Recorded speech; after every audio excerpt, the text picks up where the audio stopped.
Assalamualaikum dan salam sejahtera. Terus bersama saya, Amira Shasha dalam 15 minit MMTV, edisi 10 November 2023. Kita ke berita utama. Parti Pribumi Bersatu Malaysia Bersatu mencadangkan Akta Lompat Parti perlu disemak semula kerana wujud kelemahan susulan tindakan segelintir ahli parlimen parti itu yang menyatakan sokongan terhadap kerajaan perpaduan.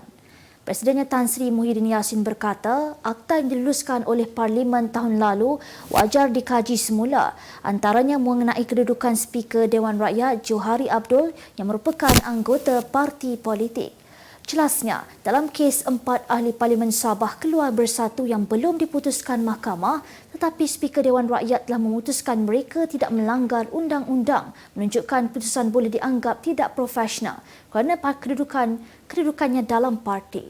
Sementara itu, dalam sidang media sama, Bersatu mendakwa sudah mengumpul bukti berhubung tawaran pihak tertentu kepada ahli parlimen parti itu dan akan mengemukakan laporan kepada polis dan Suruhanjaya Pencegahan Rasuah Malaysia dalam waktu terdekat.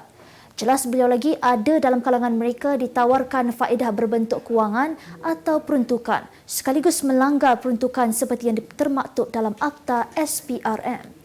Dalam pada itu beliau berkata, lembaga disiplin parti akan menentukan tindakan ke atas ahli parlimen Kuala Musang, Muhammad Azizi, Abu Naim dan ahli parlimen Jeli, Zahari Kecik yang sebelum ini menyatakan sokongan mereka kepada kerajaan perpaduan. Teka-teki calon yang bakal bertanding dalam pilihan raya kecil Parlimen Kemaman bakal diketahui minggu hadapan. Setakat ini, Barisan Nasional BN dan PAS sudah pun mengumumkan untuk memperkenalkan calon masing-masing pada 13 dan 16 November ini sebelum hari penamaan calon pada 18 November depan. Bagaimanapun, kedua parti itu saling tidak mahu mendedahkan nama calon masing-masing sekaligus andaian berhubung calon tersebut terus menjadi tanda tanya. Menurut Pengerusi Badan Perhubungan UMNO Negeri Terengganu, Datuk Seri Ahmad Said, pengumuman calon tersebut akan dibuat oleh Timbalan Perdana Menteri, Datuk Seri Dr. Ahmad Zahid Hamidi yang juga Presiden BN di Ibu Negara.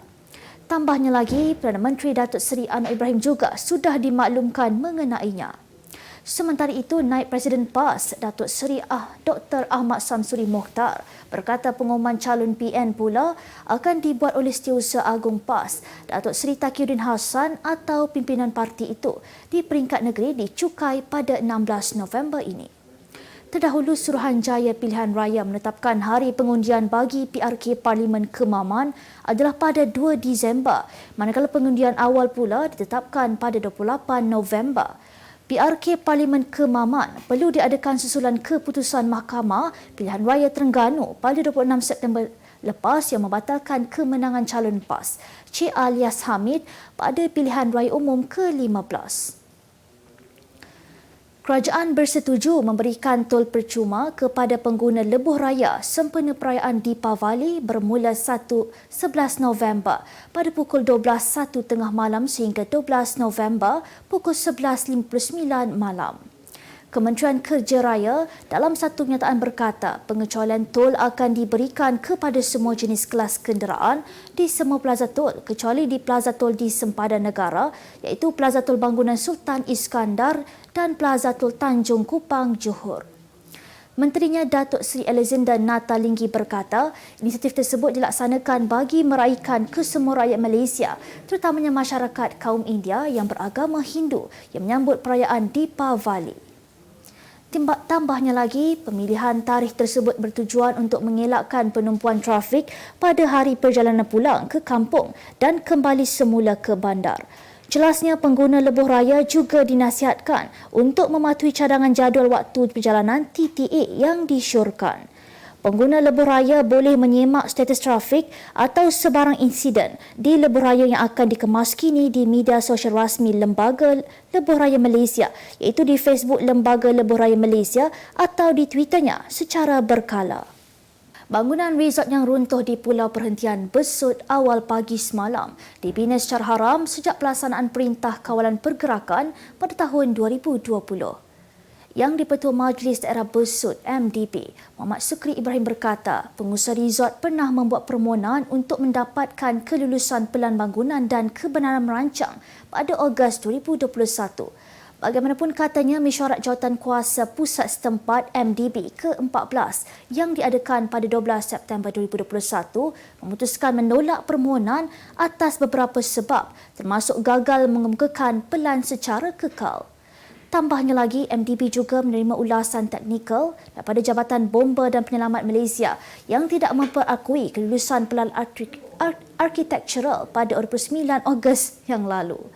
Muhammad Syukri berkata demikian ketika mengulas tragedi bangunan 3 tingkat yang dalam pembinaan di Pulau Perhentian yang runtuh pagi semalam.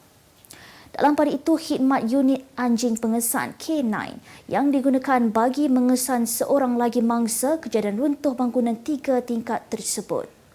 Dalam kejadian tersebut, 6 pekerja berjaya diselamatkan, manakala seorang lagi mangsa warga Indonesia ditemukan maut dan mayatnya berjaya dikeluarkan pasukan penyelamat kira-kira pukul 2.08 petang tadi.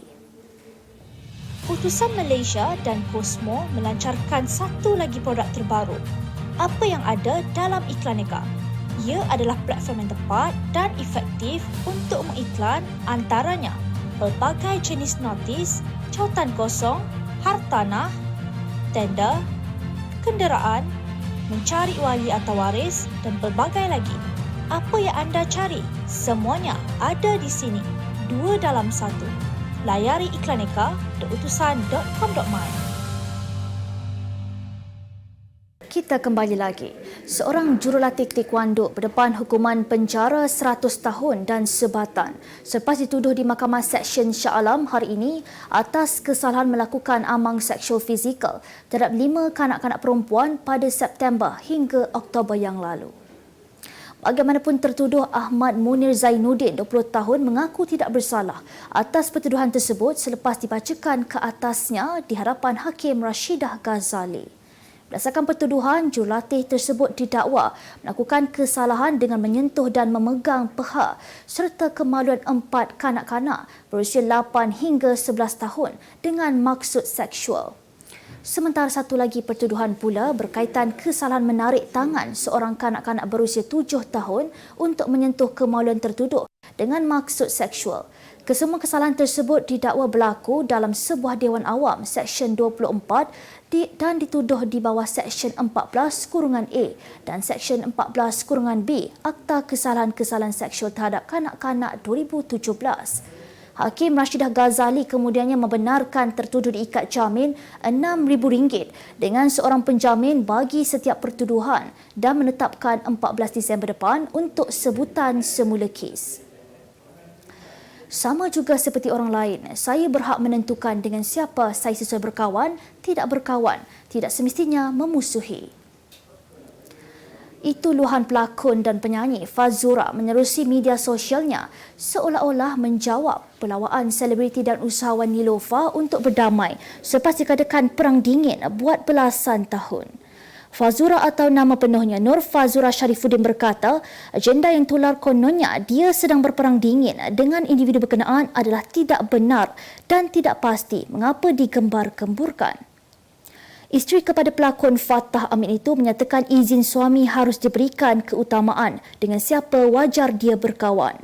Dalam hantaran sama, pelakon hero seorang Cinderella itu turut menyertakan rakaman wawancara bersama rakan media yang berlangsung pada Ahad lalu. Tambah Fazura lagi, dia hanya menjawab soalan yang diajukan oleh rakan media dan tiada sebarang agenda lain selain hanya menyantuni persoalan yang dilayangkan. Sebelum ini, Niloufar membuat kenyataan sedia menamatkan Perang Dingin yang dikatakan bermula sejak 13 tahun lalu. Selain bersedia bertemu empat mata dengan aktris tersebut untuk membuka lembaran baharu. Kita beralih ke berita dunia.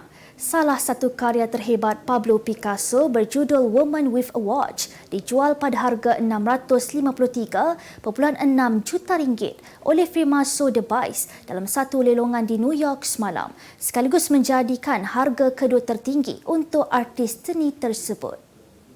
Firma tersebut menjelaskan lukisan tahun 1932 itu menampilkan kekasih Picasso iaitu Mary Therese Walter yang dianggarkan bernilai lebih 563 juta ringgit sebelum dilelong. Lukisan itu termasuk dalam sebahagian jualan istimewa Sotheby's pada minggu ini. Malah Mary turut tampil dalam satu lagi lukisan Picasso yang dilelong oleh firma Christie berjudul Femme Endormie atau Wanita Tidur. Wanita itu berkenalan dengan Picasso di Paris pada tahun 1927 ketika beliau masih berkahwin dengan seorang penari ballet berketurunan Rusia Ukraine dan Mary berumur 17 tahun. Dalam tahun 2021, Sotheby's turut menjual sekeping lagi lukisan menampilkan Mary pada harga 478.6 juta ringgit. Israel bersetuju menangguhkan serangan selama 4 jam setiap hari di utara semenanjung Gaza bagi tujuan kemanusiaan. Menurut laporan sebelum ini, barisan perunding hampir mencapai persetujuan untuk mengadakan gencatan senjata kemanusiaan selama 3 hari di Gaza sebagai pertukaran kepada pembebasan kira-kira 12 tebusan yang ditahan kumpulan Hamas. Menurut seorang pegawai Mesir, butiran perjanjian itu dibincangkan minggu ini di Kahirah bersama Ketua Ejen Perisikan Pusat CIA dan delegasi Israel. Di bawah perjanjian itu, Hamas akan membebaskan 12 tebusan awam, kebanyakannya pemegang pasport asing dan memberikan senarai lengkap tebusan kepada orang tengah. Tambahan lagi, beberapa bahan api akan memasuki Gaza buat kali pertama sejak permulaan perang untuk diedarkan ke hospital dan kedai roti di bawah pengawasan PBB.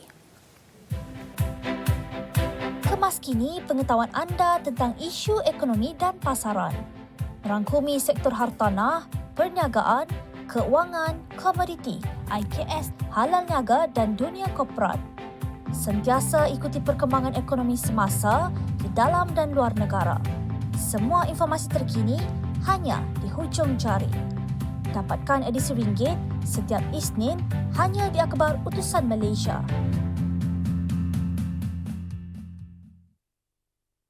Kita kembali lagi, beralih ke berita ekonomi. Johor mencatatkan prestasi perdagangan tertinggi di peringkat negeri dengan merekodkan jumlah perdagangan sebanyak 563.31 bilion ringgit bagi tempoh Januari sehingga September tahun ini. Pengerusi Jawatan Kuasa Pelaburan, Perdagangan dan Hal Ehwan Pengguna Negeri, Lee Ting Han berkata, angka itu menunjukkan Johor penyumbang utama sebanyak 29% daripada jumlah perdagangan negara iaitu 1.941 trilion ringgit, diikuti oleh Selangor dengan 561.85 bilion ringgit, Pulau Pinang 530.07 bilion ringgit dan Sarawak 103.26 bilion ringgit. Katanya, daripada jumlah perdagangan negeri ini, setakat September lalu, 314.6 bilion ringgit membabitkan nilai ekspor dan nilai import yang direkodkan adalah 249.25 bilion ringgit. Ting Han berkata, berdasarkan statistik sehingga September lalu, jumlah perdagangan melalui negeri Johor merekodkan penurunan sebanyak 7% berbanding tempoh sama tahun lalu. Kementerian Sains, Teknologi dan Inovasi MOSTI melalui Malaysian Research Accelerator for Technology and Innovation MRANTI melancarkan makmal alami kenderaan Biro Autonomi MRANTI AVXL yang merupakan makmal kenderaan autonomi AV terbesar di negara ini. Menterinya Chang Lih Kang berkata, AV yang merujuk kepada mod pengangkutan yang boleh beroperasi tanpa kawalan manusia dijangka akan memberikan peluang menarik untuk masa depan mobiliti. Beliau berkata pembukaan makmal eksperimen MRANTI AV dikenali sebagai MRANTI AVXL adalah hasil perkongsian dinamik antara MRANTI dan Futurized yang berhad.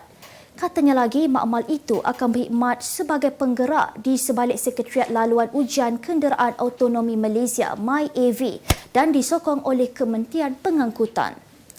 MRANTI AVXL merupakan pusat kecemerlangan AV dan Next Generation Vehicles dengan tujuan memacu pembangunan, pengujian dan pengkomersialan inovasi teknologi kenderaan berautonomi.